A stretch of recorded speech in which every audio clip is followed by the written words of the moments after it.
आप किसी भी कंपटीशन की तैयारी कर रहे हैं, चाहे वो आप इंजीनियरिंग की हो, मेडिकल हो, नीट हो या फिर जो है किसी भी आईएएस या पीसीएस की तैयारी कर रहे हैं, उन तमाम तैयारी के दौर के लिए उन तमाम स्टूडेंट को आज हम एक बेहतरीन वीडियो लेकर आए हैं और उम्मीद है कि ये वीडियो आप तमाम स्टूडेंट के लिए काफ़ी बेनिफिशियल होगा।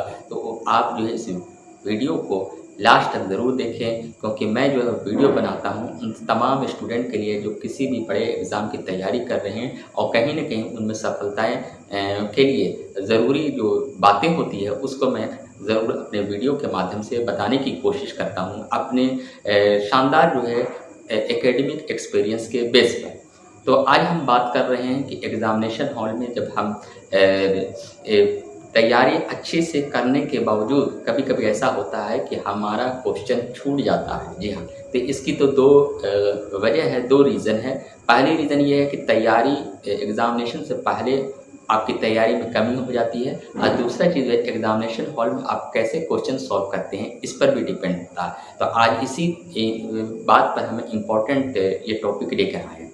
सबसे पहले तो ज़रूरी है टाइम मैनेजमेंट। जी हाँ, आपने अच्छी तैयारी की, आपने पूरा सिलेबस कवर किया, अच्छे कोचिंग में पढ़े, अच्छे शहरों में पढ़े, अच्छे स्टूडेंटों के साथ आपने तैयारी की, शेयर किया, सब कुछ किया और उसके बाद भी आप जो है क्वेश्चन आते हुए क्वेश्चन छोड़ दिए, तो कहीं न कहीं आपकी तैयारी में कमी का एक बहुत बड़ा वजह होता है। और ऐसे में अगर आप परफॉर्मेंस अच्छा नहीं करते हैं एग्ज़ाम में, तो आपका साल भी बर्बाद हो जाएगा और आप जो है अपनी लाइफ में जो गोल में जो पाना चाहते हैं, जो टारगेट आपका, उसमें आप पिछड़ सकते हैं। तो उन तमाम स्टूडेंट के लिए, चाहे आप किसी भी एग्ज़ाम की तैयारी करें, वो बैंक की करें, रेलवे की करें, एसएससी की करें, टीचिंग की करें, पीसीएस की करें, आईएएस की करें, आज हम जो बात कर रहे हैं उन सभी स्टूडेंट के लिए काफ़ी बेनिफिशियल है। आप कई तरह के वीडियो देखते होंगे, पर हम जो लेकर वीडियो आते हैं वो उन तमाम स्टूडेंट के लिए कहीं न कहीं ज़्यादा से ज़्यादा बेनिफिशियल होता है अपनी एक्सपीरियंस के बेस पर। तो पहली बात ये है कि आप जो है टाइम मैनेजमेंट का बहुत बड़ा ख्याल करें, बहुत बड़ा ध्यान दें, बहुत बड़ा फोकस करें। तैयारी से पहले जो है आप, अगर आपका एग्ज़ाम ऑफलाइन है, जी हाँ, तो आप ओमार शीट पर जो है आप प्रैक्टिस सेट डेली बनाएँ।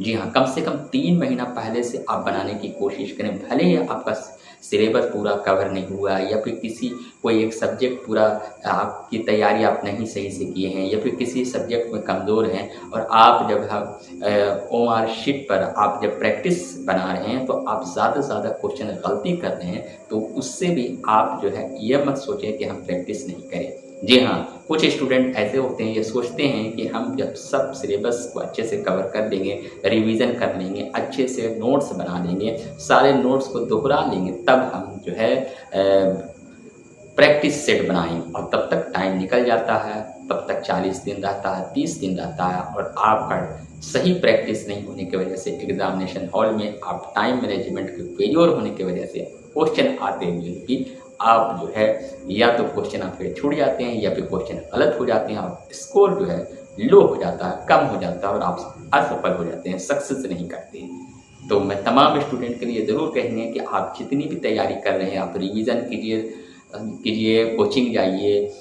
लेकिन साथ से साथ 3 से 4 महीना पहले से आप प्रैक्टिस सेट को बनाइए। उसके लिए आप डेली जो है 2 घंटे का टाइमिंग, जो आपका एग्जामिनेशन हॉल में जितना भी टाइमिंग होता है, अगर एग्ज़ाम आपका 2 घंटे का है या 3 घंटे का है, तो उसी 2 या 3 घंटा आपको एक्स्ट्रा प्रैक्टिस सेट के लिए ज़रूरी है। अगर ऑफलाइन एग्ज़ाम है तो आप जो है ओमार शीट पर प्रैक्टिस सेट कीजिए, धीरे धीरे आप इम्प्रूवमेंट आएगा, आपका टाइम मैनेजमेंट सही हो जाएगा। टाइम मैनेजमेंट सही हो जाएगा तो आप अच्छा परफॉर्मेंस ज़रूर करेंगे।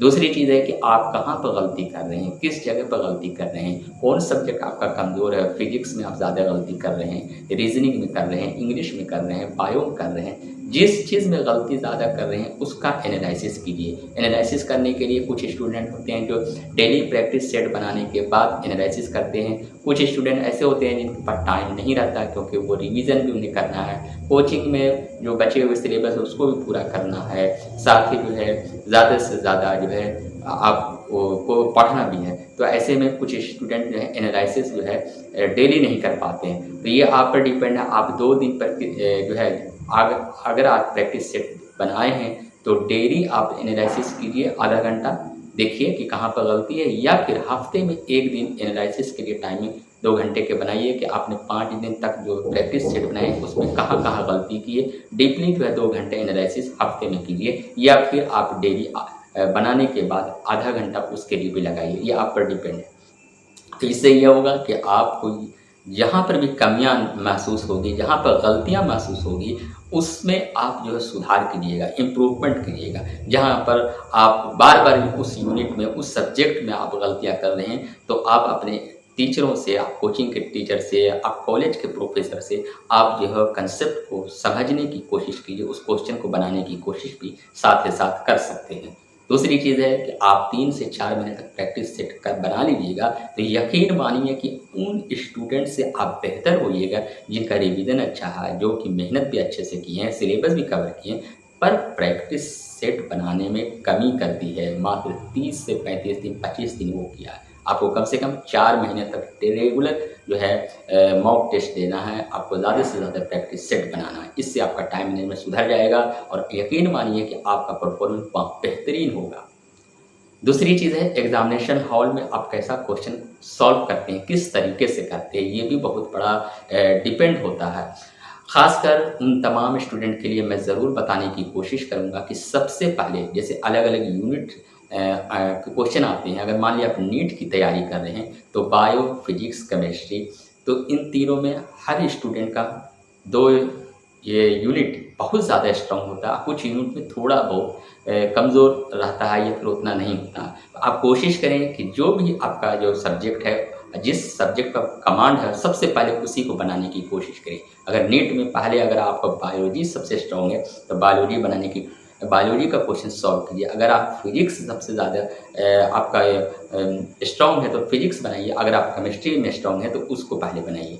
उसी तरह से अगर मान लिया कि कॉमन एग्ज़ाम दे रहे हैं, अगर आप बैंकिंग एसएससी की तैयारी कर रहे हैं, तो अगर आपका इंग्लिश स्ट्रॉन्ग है या रीजनिंग स्ट्रॉन्ग है या मैथ स्ट्रॉन्ग है, इन तीनों में जो भी सब्जेक्ट यूनिट आपका स्ट्रॉन्ग है तो उसे पहले बनाने की कोशिश कीजिए। उसके बाद ये है सेकंड में जो क्वेश्चन है, पहले जितने भी क्वेश्चन जिस सब्जेक्ट पर आपकी अच्छी पकड़ है उस क्वेश्चन को जल्दी जल्दी सॉल्व आराम से कर लीजिए, आपका कॉन्फिडेंस लेवल बढ़ जाएगा। उसके बाद दूसरे क्वेश्चन यूनिट को सॉल्व कीजिए। और जब जिस सब्जेक्ट में थोड़ा आप कमज़ोर हैं या जो क्वेश्चन आपसे एकदम नहीं बन रहे हैं, आपका जो ऑप्शन आंसर है चारों में कन्फ्यूज़न है, तो ऐसे क्वेश्चन को सबसे लास्ट में बनाने की कोशिश कीजिए। पहले कोशिश कीजिए कि वो जो इतने क्वेश्चन आपको आ रहे हैं उस क्वेश्चन को सॉल्व कीजिए। उसके बाद जो है 50-50 वाले क्वेश्चन को सॉल्व कीजिए। आप उसके बाद ऐसे क्वेश्चन को सॉल्व कीजिए जिसके बारे में आप बिल्कुल नहीं जानते हैं,